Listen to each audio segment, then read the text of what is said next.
Le MEDEF fait entièrement confiance à la Côte d'Ivoire et à son président.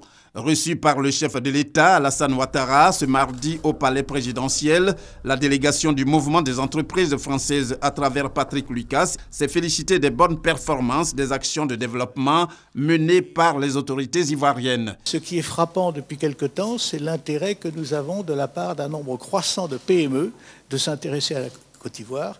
Et d'ailleurs, le MEDEF international encourage cette évolution.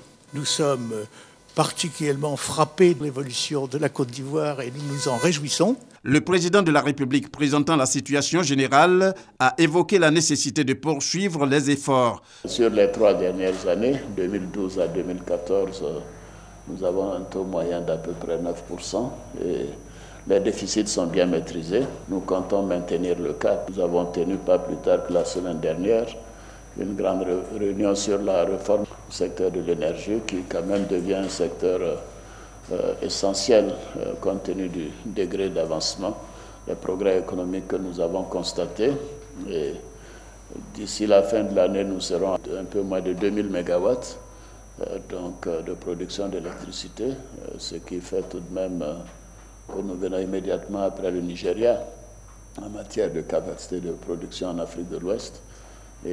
Mais nous avons aussi constaté que l'électrification, l'accès à l'électricité par les populations est beaucoup plus grande. Pour ce qui est de la situation politique, le chef de l'État s'est appesanti sur la réconciliation nationale, dont l'une des priorités pour lui constitue l'indemnisation des victimes.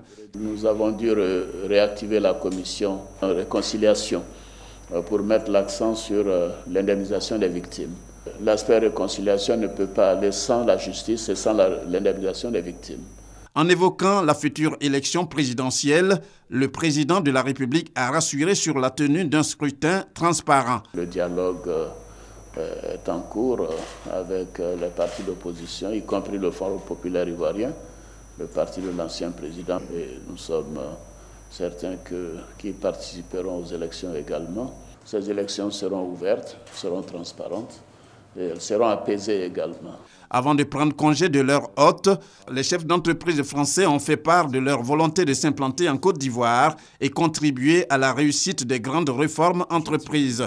Ils entendent surtout s'investir dans les domaines de la formation et de l'électricité et soutenir les initiatives de l'État ivoirien en termes de partenariat public-privé.